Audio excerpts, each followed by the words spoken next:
Well, on the ground in Ukraine, Russia has, over the last few weeks, made some progress, but at a heavy price. But there are signs that the front is stabilising once again. That is, in the air, Ukrainian drones have struck really deep into Russia on consecutive nights. Well, let's discuss the latest then. Our chief foreign editor, Rob Parsons, is joining me here on set now. Rob, we're going to start with those drone attacks on Russia. I mean, they seem to have been much bigger, much deeper into Russia than anything we've seen hitherto. Yeah, by a long way, Stuart. I mean, we're talking about, well, the Russians themselves are saying they shot down 65 Ukrainian drones on the nights of Tuesday to Wednesday. Now, if that's the case, there must have been an extraordinary number of Ukrainian drones in the air because a lot of them quite clearly got through to their targets. If you look at the map here, you can see the range of the targets as well from down in the west here, which are used to being hit by Ukrainian drones in Kursk and Belgorod.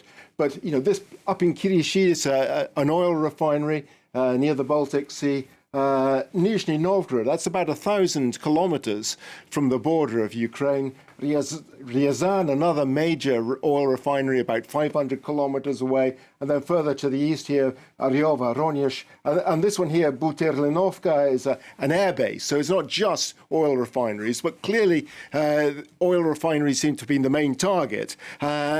Confirmed by a Ukrainian intelligence official who said that the aim is to systematically they're implementing a detailed strategy to deprive the enemy of resources and reduce the flow of oil money and fuel. Now, is it working? Well, it seems to be to a certain extent. You know, are they ever going to be able to completely wipe out the oil refineries in Russia? Obviously not.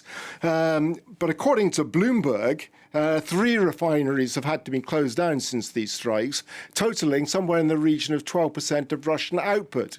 That's a pretty large figure. And according to Western sources for January, attacks then, when the number of drones going was far fewer than the last few days, output was reduced by 400,000 barrels per day.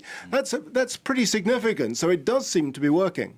What about on the ground then, Rob? I mean, the reports do seem to be rather conflicting, don't they? The Ukrainian President Volodymyr Zelensky told French media outlets on Monday things were stabilising after a difficult few months. On the other hand, we've got the army chief saying the situation is very tense. Yeah, that's right. General Syrskyi, who's the new commander-in-chief of the Ukrainian Armed Forces, said that in particular in the central section of the front, that's the area in eastern Donetsk or in the town of Avdiivka that was taken by the Russians not long ago, the situation is very serious, that the Russians could be in a position to drive deeper into Ukrainian lines. And the reasons for that, he says, are the ones we've been hearing for a long time for the Ukrainians now, is they don't have enough ammunition and they don't have enough men. You mentioned now that the EU is going to provide a fund for 5.5 billion euros over this year for weaponry, for supplying Ukraine. The United States is coming up with another 300 million for artillery shells, anti-tank weapons, anti-aircraft weapons in the coming months. And the Czechs have organized, together with other countries, for the supply of artillery shells from outside the European Union to reach Ukraine. That should start to happen somewhere at the end of May, beginning of June. So something's beginning to happen, it's beginning to come, but in the immediate term, according to General Syrskyi, the situation in that central sector is pretty acute. Although, as you point out, President Zelensky said that the situation overall on the front, and remember it's a 1,000-kilometer front line, is getting better. And the Ukrainians are probably a little relieved that spring is setting in now. So that means the ground is getting muddier, softer, much more difficult for heavy armor to operate in, which will make it more difficult for the Russians to attack. We have got a bit of a spurt of activity, whatever the situation is, Rob. I mean, is there a link between that, do you think, and the Russian presidential elections this weekend, of course? Oh, surely, yeah.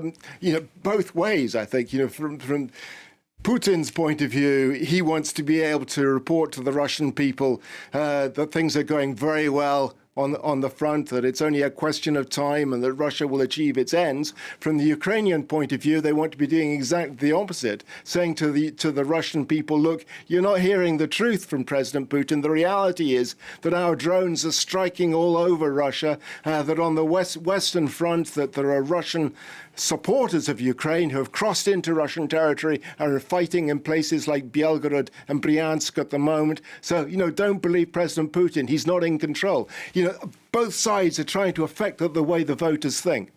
Rob, thanks so much. Rob Parsons, our Chief Foreign Editor here on France 24.